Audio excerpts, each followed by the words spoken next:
What's up everybody, Coach Mills here, coming at you with a brand new Overwatch video, and in this video we're going to be breaking down one tip for every single hero in the game. Now we got simple tips, advanced tips, and everything in between in this video, and keep in mind that this is in alphabetical order, so if you want to jump to anything, you can do that with ease, but mastering any of these heroes is a click away at the GameLeap website. Do yourself a favor and go check it out in the links down below for in-depth VODs, advanced tips and tricks, and much more, but without further ado, let's jump into the video. Then we're going to the first character on our list, our favorite one-eyed grandma, Ana. Now, first off, you need to understand the difference between scoped and unscoped shots. First off, scoped shots on Ana are going to be hit scanned, which means they register instantly when you fire, and when they're unscoped, they're going to be projectile. On top of that, when you fire hit scan, there is a trace around. So even if you're around the corner, enemies can see where your shots are coming from, but if you fire in the unscoped projectile mode, enemies can't see you at all, which can be important for hiding your position.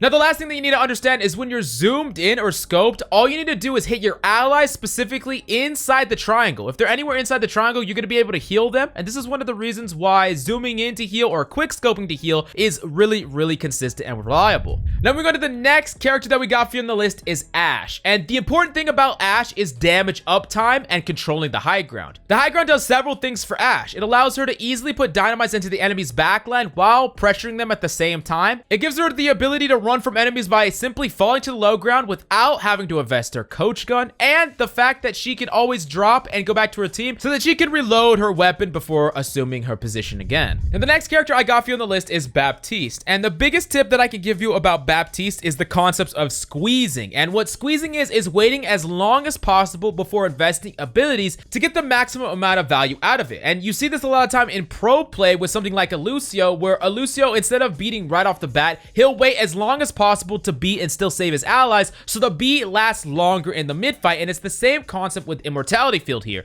The longer you wait and still save your allies, the more abilities, the more damage, the more time enemies are using, and the more survivability ultimately you give your allies. But timing this is really important, because being a few steps off and your teammate's gonna die, but maximizing this is gonna get you even more impact. Now moving on to the next character that we got for you on the list is Bastion. Now here's the thing on Bastion. You are sitting on a cart. You're doing nothing else besides aiming, track, ultimates. And if enemies have ultimates that will 100% contest you, something like Mayol, get off the cart, play an off angle while your teammates push the cart. Then the enemy are in a weird scenario where you're still contesting the cart. However, if they want to ult you, they're not ulting your team, and vice versa. And that is the best thing you could do. There's no reason for you to be sitting on cart doing nothing besides aiming on Bastion and not tracking ultimates. Now moving on to the next character, we gotta talk about Brig. And the thing that you need to master on Brig, even though she got that 25 HP buff to 175, you need to master shield dancing. This is utilizing a combination of your shield, your base health, and natural cover to make sure that all are balanced to a certain extent. You never want your shield to break, because you need it to not only bash but stop important cooldowns, and in order to ensure that, sometimes your body is gonna have to take some of the spam damage, and sometimes you're gonna have to hide behind natural cover. Alternating between all three is gonna give you the most amount of survivability and allow you to still do your job in the process. Now moving on to the next character, it's D.Va, and what you need to be doing is balancing the use of DM and saving a certain amount of it for important situations. Now, yes, you can eat general spam with DM every once in a while, but you want to make sure that you always leave at least a little bit, 20% or more in the bank, just in case a tracer goes in on one of your supports, the enemy are rushing a team, or a ZARYA is coming in to try to use her grab. It's about getting consistent value on the ability, but still having a little bit in the bank for those really important moments. Now moving on to the next character that we got for you on the list, it's Doomfist. And when you have your ultimate, you can forego the cycles of Doomfist and just go all in and then ult. And once you ult, you have 4 options. You can engage instantly, that can catch enemies off guard or hurt them when they're low. You can get your cooldowns back and then engage, allowing you to punch again, uppercut again, and do all that good stuff, and still have an ability to get out. But you might give the enemy a little bit of time to get heals or get peel and things like that. Something to consider. You could always just retreat if the situation's dire. You're not going to be able to get any kills. It's better than dying. Or you can kind of do a mix where you go on a high ground roof somewhere where you could always get your cooldowns back, fall down, and still go back in, or you can just retreat afterwards. If enemies catch you out, you can always retreat. Then we go to the next character, we have Echo. Now, what you want to be doing on Echo consistently is constantly spamming chokes. Spam your orbs and chokes, constantly be spamming with your primary fire, and if an enemy comes near with a shield that is weak enough with that 50% or less HP, it's almost always worth worth it just bursting it instantly with your bubble. Monkey bubbles, Rein shields, you can just basically delete these so quickly with a little bit of focus fire. Now, as far as Echo's ult, copying tanks is gonna typically get you the most value. Characters like ROADHOG, characters like Orisa, these are gonna be far better typically than a character like Genji or a character like PHARAH or whatever, because they're not as fragile, and a lot of times when you copy, you're the focus right away, and a lot of the squishies are just gonna die, but a lot of these tanks are gonna get automatic value, especially shield tanks. Now, moving on to the next character that we got for you on the list, it's Genji, and what you want to be doing every single time you're blading on Genji is start as high as possible, and you want to wall climb as high as possible after that. So you're starting on the high ground, then you're gonna wall climb as high as possible, and then you're gonna dash slightly upwards, but mainly across the sky, and you're gonna save your jump for mid-blade. Then, as you fall, because you're so high, it's easy for you to get nanoed, for one, and for two, you can look at the battlefield, and you can decide what target to go on. You're in the air, you're falling, and you get a perfect view,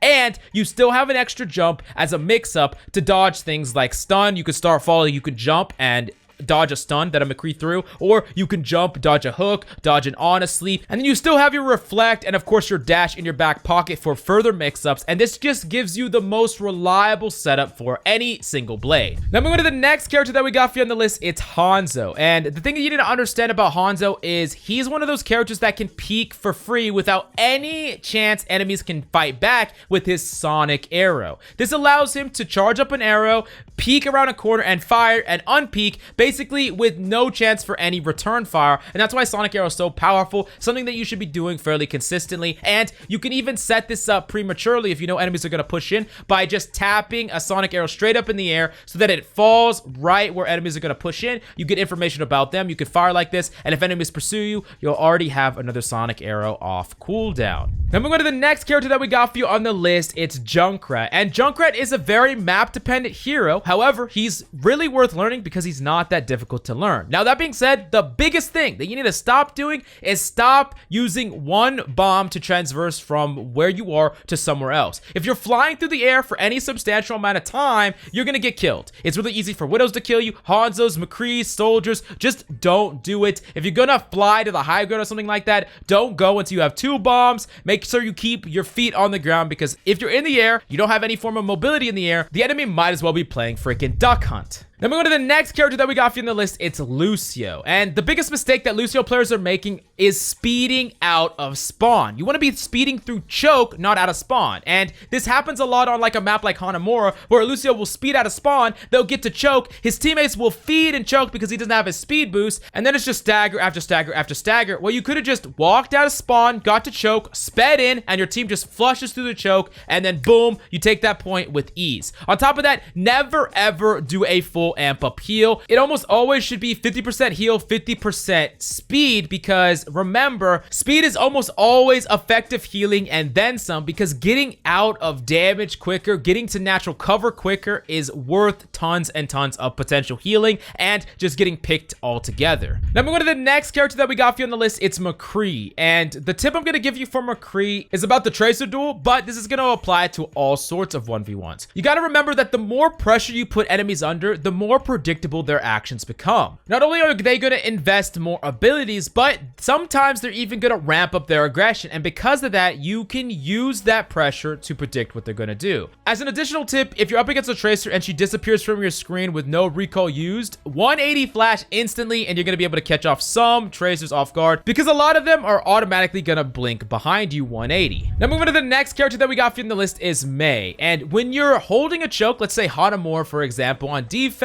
you gotta make sure that you identify what characters don't care about your wall and what characters do. For example, a character like Rein, wall him the hell off and kill it, burst him down. Really, really simple. However, if you're walling off a character like Genji, Hanzo, D.Va, these characters don't care about your wall, and a lot of times these characters come out to bait it. So you need to identify, hey, this character are characters that can't proceed past the wall. So now I need a wall, but I'm gonna let this monkey or this diva go by without walling first, because I really want to catch out this Zarya and wall her off because she has no way to get back. Now moving on to the next character we got for you on the list, it's Mercy. And prepare the campfire because I'm about to roast some moss. And what I see a lot, and this happens to a lot of Mercies, is they learn how to super jump, right? They're like, oh, I can super jump. I can do it on demand. I'm great. And and every time they take even a little bit of damage, you know what they do? They instantly super jump. It's really important for you to distinguish the types of damage that you are getting attacked by. If you just got shot by a Widow and you super jump, you're flying way up in the air and making it really easy for her to finish you off. Same thing with the HANZO, same thing with the MCCREE, or even a freaking soldier. Now, if a Tracer is diving you, a Genji, a Doomfist, there's a lot of other characters that the super jump is just overpowered and just spam away, because when you go up in the air and you fly away, they can't do anything about you, but you need to be able to distinguish what those kind of damages are and just look at the enemy team composition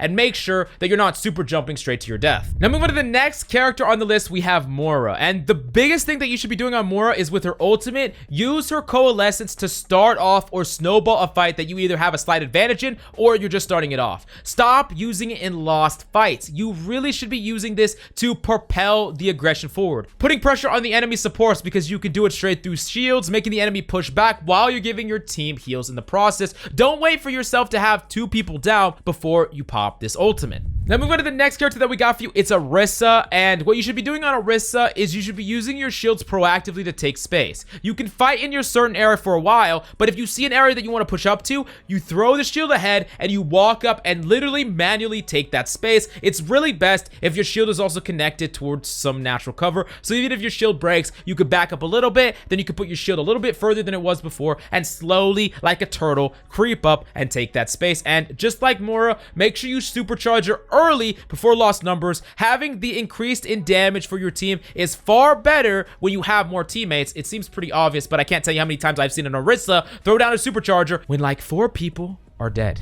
Now moving on to the next character that we got in the list is PHARAH. And PHARAH, what you want to understand or learn if you want to master PHARAH is the sniper minigame. And what I mean by that is how you typically want to position on PHARAH up against anything besides the far away hit scans is you want to position really high, really high, far outside the effective range of enemies, and you're just spamming hotspots and chokes. But when you're up against Widows and things like that, that's the sniper minigame. And that's where you're really playing low to the ground, you're being crafty, you're trying to sneak around for a chance to use your concussion, get on top of these characters and burst them down, 2-tap them, boom, boom, and then you go really high up in the air because these characters are dead. Once they respawn, you go back to the sniper minigame, rinse, repeat, rinse, repeat. Now we go to the next character that we got for you on the list. It's Reaper, and one thing that a lot of low-level Reapers don't do, but high-level Reapers almost always do, is teleport in aggressively to get staggers, especially when enemies don't have cooldowns, they're weak, or they're characters that just can't burst you down. Things like, of course, Zaryas, things like monkeys, and they're just going back and trying to regroup.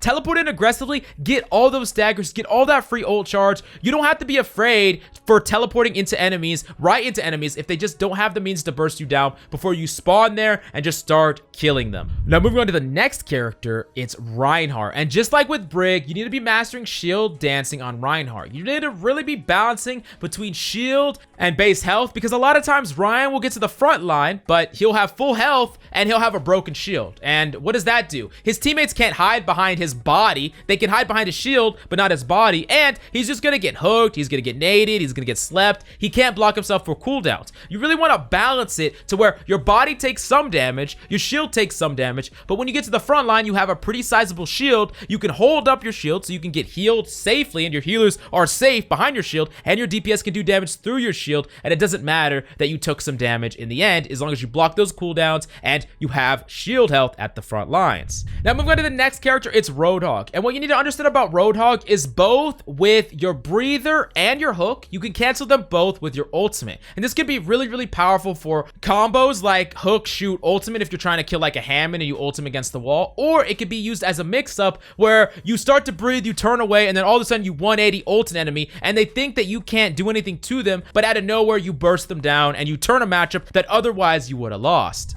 Now moving on to the next character we got in this list, it's Sigma. And what you want to be doing on Sigma to get really sizable kinetic grasps is actually bait enemies into giving you more grasp. And what you do is you have a weak shield in front of you. You might even be looking away with that weak shield in front of you. And then out of nowhere, when enemies start focusing it down to burst it, you drop the shield, you flick with your kinetic grasp, and you get a really big one out of nowhere. And it's going to surprise enemies. They're all throwing damage at your shield to break it, and then you drop it and you get a big shield in return. Now moving on to the next character on the list, and it's Soldier 76. And from all the VOD reviews I've seen, the number one mistake that I see Soldier 76 do at lower ranks is they stop running too soon. Players seriously try to turn around and turn a matchup far too soon, and what you really need to be doing is getting the heck out of there. When enemies are investing multiple abilities and multiple players into chasing you down, make sure that you do not stop running until you are 100% safe. Remember, some teams or some characters are going to get a second wind. They're going to get another leap. They're going to get another blink, or whatever the case may be. So if you just run for a while, dodge the first round of their abilities, turn around, they're going to finally catch up to you and burst you down out of nowhere.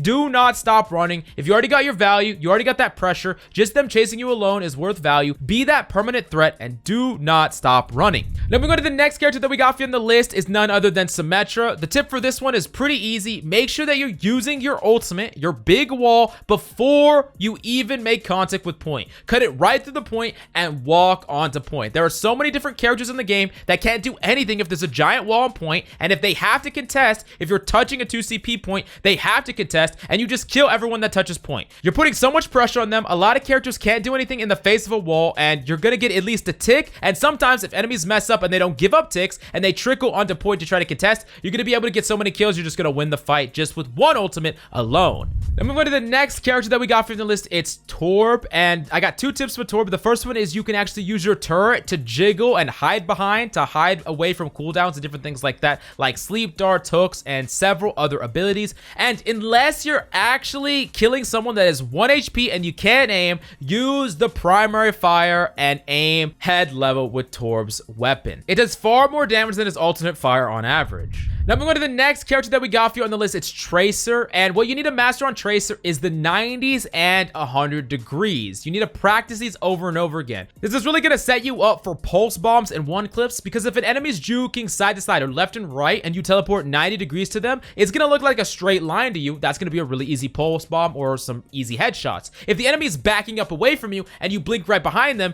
then they're right in front of you, backing even into you. That's also an easy pulse bomb. So mastering these is really, really important. And the best thing that I could suggest, go into practice room, get unlimited cooldowns, and go get your girlfriend. JK, you're an Overwatch player. Go get your mom and tell her to just start yelling 90, 180 in random patterns. 90, 180, 180, 90, 90, 180, 180, 90. And then you just do that again and again. You're practicing again and again until at a whim, you can do a 90, you can do a 180, and you can start incorporating it into your gameplay. Now I'm going to the next character that we got for you in this video. It's WIDOWMAKER. And there are two counters to WIDOWMAKER. Yep, just two hard counters to WIDOWMAKER, and there's a better Widow and there's Wrecking Ball. So against better Widows, you're going to need to consistently practice that 1v1, because if you start going up against better Widows and you're losing, your value is just going to stop right there on WIDOWMAKER. You're not going to be able to carry, and they're just going to get a free pick off of you every single fight. And then Wrecking Ball, up against the Wrecking Ball, you need to position in a way that is really, really tricky, either with your team or in a position where you can get to multiple megas or even the spawn room. And honestly, if you're a WIDOWMAKER main, make your second flex pick Sombra. So if enemies pick Wrecking Ball to try to shut you down,